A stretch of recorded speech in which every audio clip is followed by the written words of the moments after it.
Bonjour à tous et à toutes et bienvenue sur ma chaîne. Aujourd'hui on se retrouve pour une nouvelle vidéo grossesse où je vais faire le Pregnancy Tag. Je vais répondre à des questions concernant la grossesse. Si vous avez des questions concernant la grossesse qui n'est pas dans ce tag là, n'hésitez pas à le mettre en commentaire. Sans plus tarder, c'est parti. La première question, c'est de combien de temps je suis enceinte. À l'heure actuelle, je tourne cette vidéo, je suis à la fin de mon 6e mois. La deuxième question, c'est quelle a été la réaction de ma famille. Alors concernant le prince de mon cœur, mon fils, il a été très inquiet dans un premier temps parce que j'étais très malade.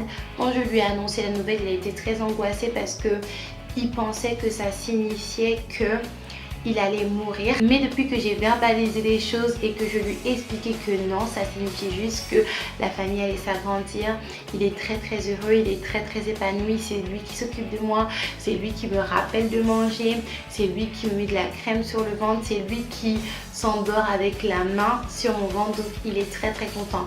Concernant le reste de la famille, ma soeur, ma mère, mes tantes, etc., ils sont très contents parce que quoi qu'il en soit, un enfant ça reste une bénédiction. Est-ce que je connais le sexe du bébé? Oui, je connais le sexe, je vais bientôt vous le révéler d'ailleurs. Et est-ce que j'ai été déçue? J'ai pas été déçue, mais j'ai été très surprise parce que je m'attendais pas du tout à ça. Après, il n'y a que deux options possibles, mais j'ai été très surprise. Mais finalement, fille ou garçon, le plus important, c'est d'avoir un enfant en bonne santé. En tant que femme enceinte, est-ce que j'ai des envies qui diffèrent de mes habitudes? Oui. Par exemple, moi, je suis une grande carnivore. Tout ce qui est poulet, bœuf, côte de porcine avec une bonne sauce rouge, c'est fait pour mon estomac et moi-même. Mais depuis que je suis enceinte, je raffole de thon mayonnaise avec des oignons, avec du maïs, accompagné de pain. Je ferme même les yeux pour vous dire. Alors que habituellement je mange ça, mais c'est pas quelque chose que je vais me faire parce que j'ai envie, c'est quelque chose que je vais me faire parce que j'ai rien du tout dans mon frigo. Au-delà de ça, en ce moment, je raffole de sardines. Ça a même étonné ma maman. Alors qu'habituellement, moi, je mange que très rarement de la sardine. Quel est l'aspect le plus positif dans cette grossesse? Il y en a beaucoup, mais je pense que le meilleur, le plus magique, le plus fantastique, c'est de pouvoir partager cette expérience avec mon fils. J'aime tout partager avec mon fils. Et le fait de partager ça avec lui, j'ai l'impression que ça nous rend plus proches. Je l'inclus vraiment dans cette grossesse. Je ne veux pas qu'il se sente délaissé. Et lui-même s'inclut lui-même, il n'a pas peur, il a trouvé sa place, c'est un futur grand frère. Et je sais pas, c'est vraiment fantastique pour moi. La moins bonne partie, disons que il y en a deux qui sont sur un même pied d'égalité, c'est la fatigue. Je suis très fatiguée et pour moi c'est la première fois où je vis une grossesse où je suis chez moi. Je dois gérer une maison, je dois gérer un business, j'ai également un enfant, je passe également mon permis. Donc c'est la première fois que je suis enceinte et que je suis une femme active aussi. Lors de ma première grossesse, j'étais chez ma maman, j'avais rien à faire, j'étais une petite princesse. Et lors de ma deuxième grossesse, encore pire, comme je venais de perdre mon premier enfant, ma mère m'a dit écoute, tu es la reine de la maison. Et le deuxième aspect un peu plus négatif, c'est le fait que même si je vis cette grossesse avec mon fils, je n'ai pas de personne adulte avec qui vivre cette grossesse. Je n'ai pas de compagnon avec qui faire des échographies et avec qui m'extasier devant cette échographie. J'ai pas eu de... Vous voyez les trucs clichés qu'on voit sur YouTube ou les trucs clichés qu'on voit dans les séries télévisées, mais au moins j'ai eu la chance de partager la découverte du sexe du bébé avec ma mère. Et ça c'est quelque chose qui me fait vraiment très plaisir et je regrette de ne pas être auprès de ma mère et de ma soeur pour partager l'évolution de cette grossesse. Est-ce que j'ai peur de l'accouchement? Oui et non. Non parce que je sais ce que c'est et je sais que ça va faire mal. Vous voyez, c'est pas un saut dans l'inconnu que je fais.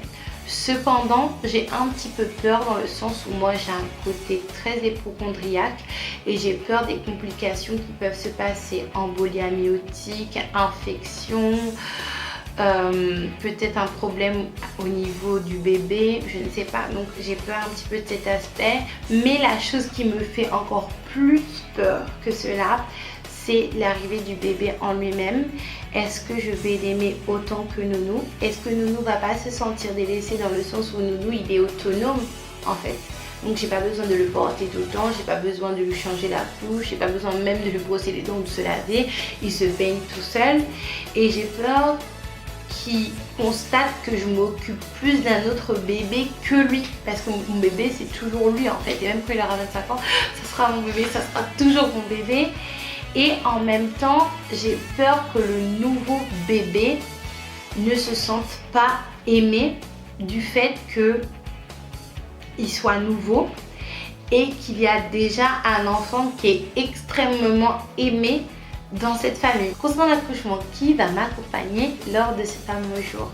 Personne. Je vais accoucher toute seule comme une grande fille. Je vis actuellement ma grossesse seule, donc je ne vois pas pourquoi je devrais être accompagnée lors de l'accouchement.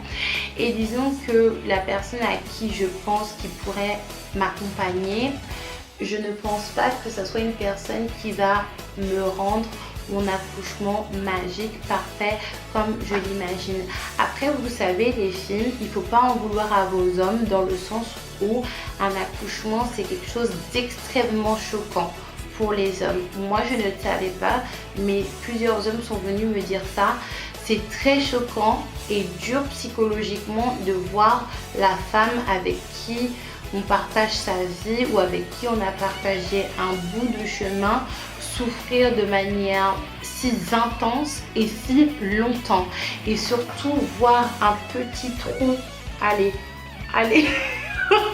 comme ça s'élargir à un tel point qu'il y a une tête, un être humain qui sort. Donc c'est pour ça également que je vais être toute seule. Si j'avais le choix, j'affréterais un jet privé pour ma mère le jour même, pour qu'elle puisse me rejoindre, pour qu'elle puisse m'assister, dans le sens où c'est une femme, elle a eu des enfants à plusieurs reprises, donc elle sait ce que c'est. Et je pense qu'elle aurait eu les bonnes paroles au bon moment. Et est-ce que je compte filmer cet événement? Oui, mais je ne sais pas si ça va être possible, étant donné que je vais accoucher toute seule. Donc je vais voir à la maternité où je vais accoucher. D'ailleurs, il faudrait que je fasse les démarches. Moi, je suis toujours à la bourre. Et on va voir ce qui est possible. Est-ce que j'ai des plans d'accouchement? Non, pas du tout les doudous. La seule chose que je sais, c'est que je vais accoucher à l'hôpital.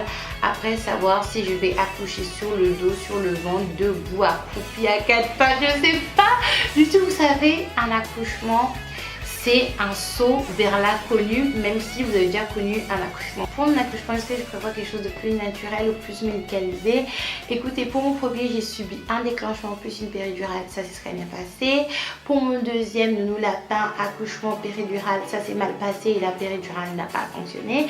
Donc je me dis, pour le troisième, j'ai envie de vivre quelque chose de totalement naturel et surtout de vivre la perte des os, parce que j'ai jamais vécu cette perte des os qui se passe par exemple lors d'un dîner ou en pleine nuit. J'ai envie de vivre cela.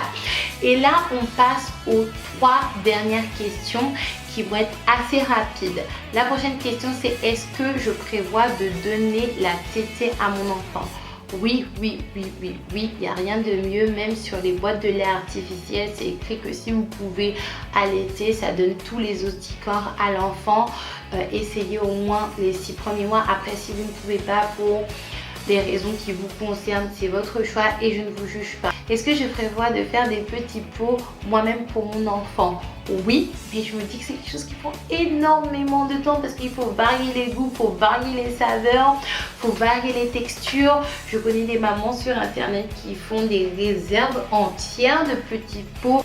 Je vais essayer. Et la dernière question, c'est: est-ce que j'ai déjà commencé la nurserie? Donc vous le savez que je dois bientôt déménager, donc non, je n'ai pas fait de nurserie.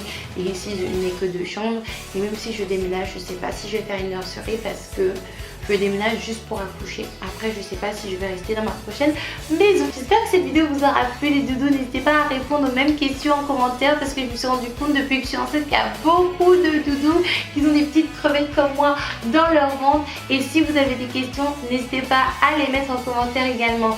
Écoutez, je tague pas vraiment de personnes. J'ai peur de taguer les personnes et que ces personnes ne me répondent pas.